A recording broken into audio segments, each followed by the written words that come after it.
What's up, everybody? Welcome back to the Healthy Living Scottsdale Podcast. I'm your host, Coach Adam, here with Coach Terra and Coach Damon today.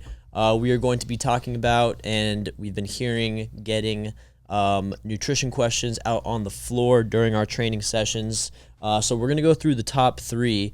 Not much to this right here. We're just going to spit some facts at you. But first and foremost, members of the week this week, we're going with the Daly duo. So we've got Beth Daly and Dean Daly. So Beth, full disclosure, has been a member for a long time. Brought in her husband Dean on a golden ticket promotion that we've been having going on here. She's been rehabbing a shoulder injury for quite a while, but doing really well. Super consistent at 1 o'clock in the afternoons. And Dean is just an animal. I mean, you guys see legend. Yeah, he's a legend in the making here at Legacy. Puts in work, and we're always happy when they come through because they bring great energies to their respective hours. So great job to the Dailies, and keep it up, guys.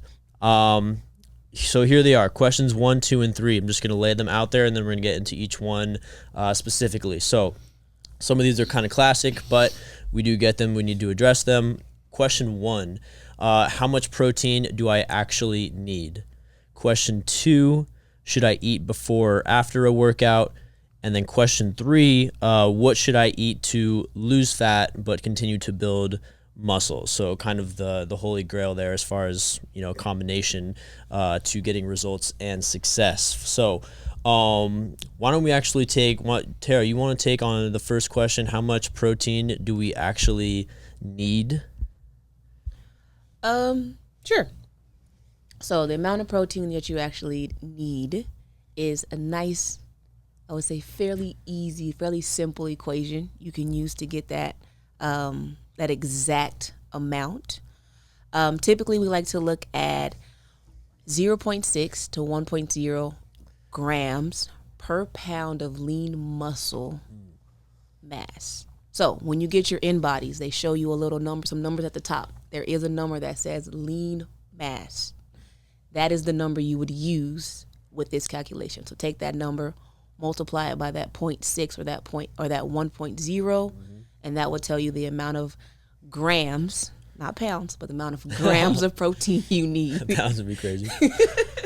The amount of grams of protein you need throughout the day. That is not for one meal, but that's supposed to be spread across your day.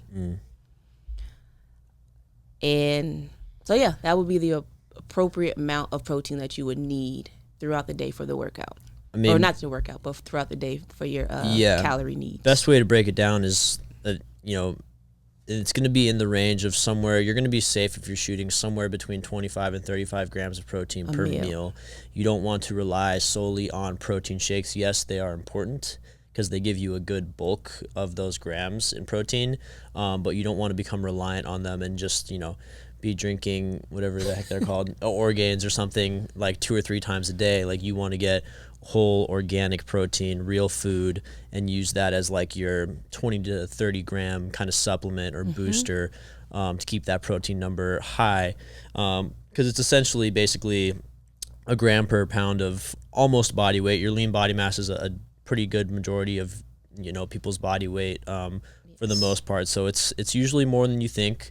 It's hard to get there, but if you break it up and kind of look at your meals in smaller kind of portions, it'll help and seem easier to get there. So as far as the timing with it and getting your protein in, we talked about distributing it evenly. Post-workout consumption is pretty big because it's going to maximize protein synthesis, which is essentially the process of recovery, muscle recovery. And that's what we're doing when we're in the gym training, right? We are intentionally creating micro tears in muscle to try to then regain more strength and recover stronger than before. So being able to optimize that protein window, there used to be an anabolic window they said was like a half an hour after your workout, but really it's just, get home from the gym, don't need to rush right into it, but within an hour or 2, you want to be having a substantial amount of protein, and that would be a perfect opportunity to, all right, maybe you drink your shake on the way home, and then an hour, 90 minutes later, you have a follow-up meal that is protein dense. That's kind of the good way to do it there. So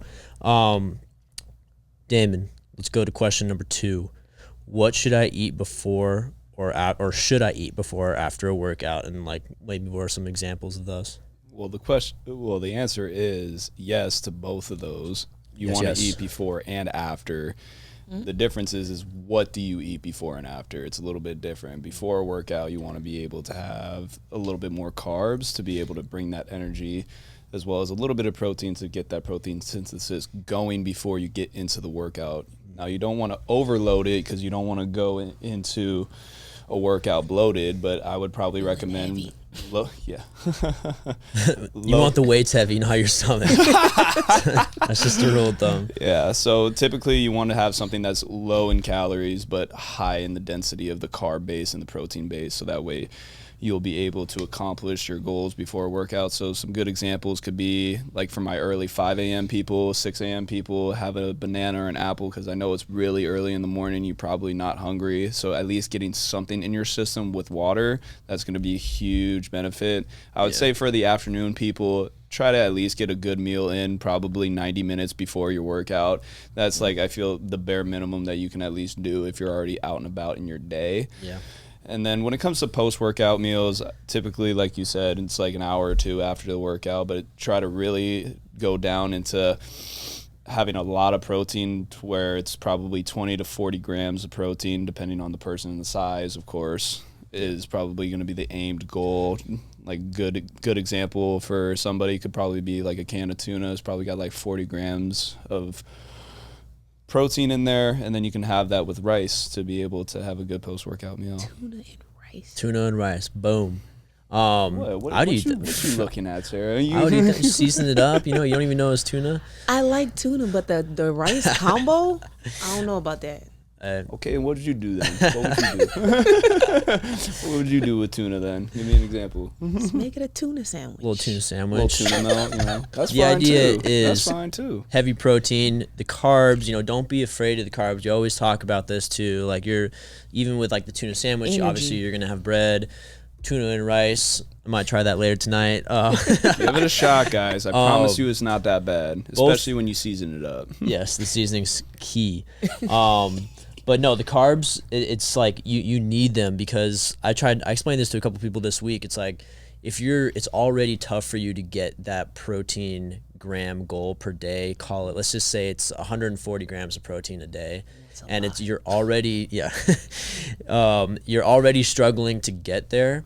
You don't want to have your body take protein and use it as an energy source during your workout. So coming into a workout, having had little to no carbs all day prior to that, or if you're a morning person, the night before, not having any carbs or anything like that, your body's going to tap into that protein source and use that as energy, and that's just it's just tacking grams off of that total. Like if you're like, you go into your workout, you've eaten 80 grams of protein so far that day, you go in, maybe you had almost no carbs, you're not going to come out at 80 grams of protein anymore. Your body's used some of that. Maybe you're down 5, down 8 grams just from the workout alone. So the carbs are your main energy source. Have them in a controlled portion. That's really the biggest key of it. And I like to tell people, look at your day like a timeline. It's the easiest way to try to not get stuck having a lot of carbs late in the day. So if you are, and obviously it's hard for some people to eat heavy early, but if you can try to follow a little bit of a pattern of front loading your day as far as both calories and carbs and protein, and kind of tailing off as the day progresses, it makes it easier to hit those goals because one, those carbs are going to be used for energy if you go and work out at some point during the day. The protein tally starts early, so you're not playing catch up by the end of the day, and then you're not sitting on a bunch of carbs overnight when you inevitably go home and have some huge dinner like everybody does because they haven't eaten appropriately all day. So your dinner should be like almost purely protein and like, veggies and things like that, because unless you're going to turn around and work out super early the next morning, you don't want those carbs to just be sitting there overnight because that's what becomes sugar, which becomes fat. So unused carbs are the wrong ones or bad ones, but if you do it correctly, they are the main energy source that we tap into for exercise. Third question, I'll take this one. What should I eat to lose fat but keep building muscle? We have been talking about it. It's the same thing. It's the holy grail. The core principles here is like you want to be in a little bit of a caloric deficit. So what that means is you want to essentially burn more calories than are consumed in a given day. So counting calories, yes, is a hard thing to do, but we eat pretty habitually. So if you're able to count, pretty accurately for, I would say, 2 to 3 days of the week, maybe take midweek because that's, those days are pretty, simple, pretty regular type days, and track those really well. It's going to give you a pretty good ballpark idea as to where you are in like total calories in a day.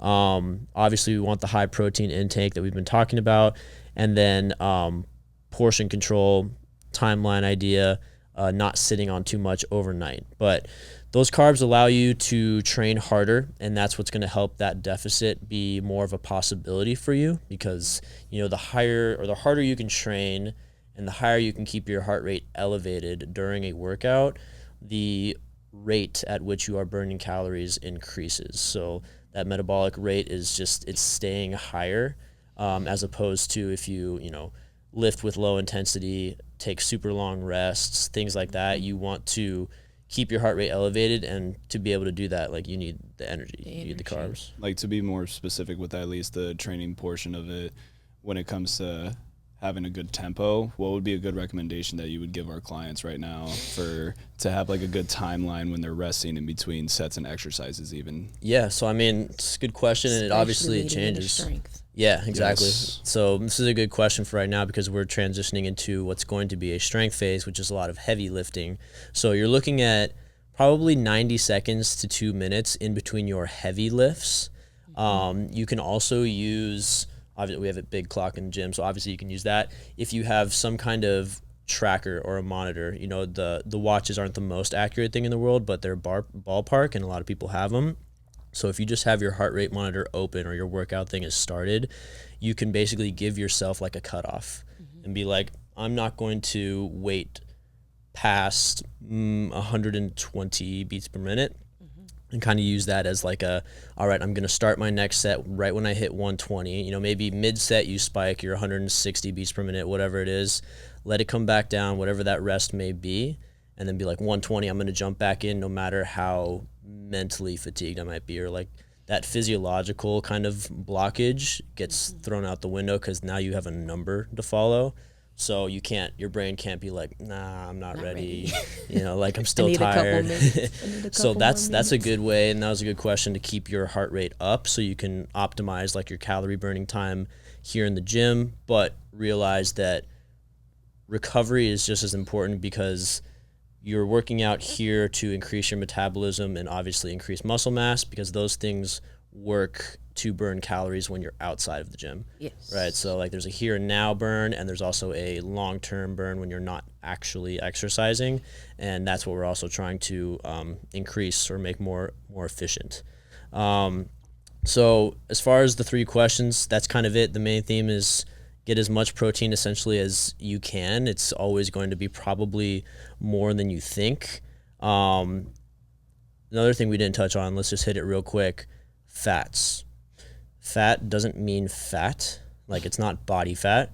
There are healthy fats that support your hormones, certain hormones, and recovery process. So you're looking for about 20, maybe 25% of your daily calories to be healthy fats. So these are things like if you're cooking with olive oil, if you're an avocado person, some nuts and seeds, if you like mix those into your shakes, or if you just eat like a handful of nuts, whatever, and some fish. So these are things that you don't want to just cut out because the word fat sounds bad, just like the word carb sounds bad.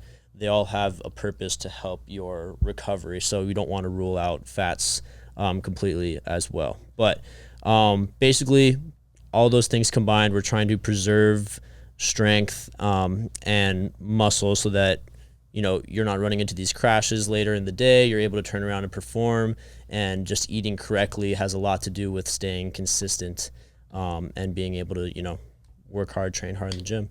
So I think we're going to wrap it up right there. Look at your day as a timeline when you're looking at nutrition, and get in as much protein as you can get. We'll talk to you guys next week. Thank you so much for listening to the Healthy Living Scottsdale podcast. Do you have a question that you'd like for us to answer live on the podcast? If so, all you need to do is head over to the Apple Podcast app on your iPhone and do 3 simple things. First, leave us a rating and review telling me what you think of the podcast. In that review, ask anything you want related to health, fitness, or nutrition. And if you want a shout out, leave us your Instagram handle or name. That's all you have to do. Then listen to hear your questions answered live on the next Q&A episode.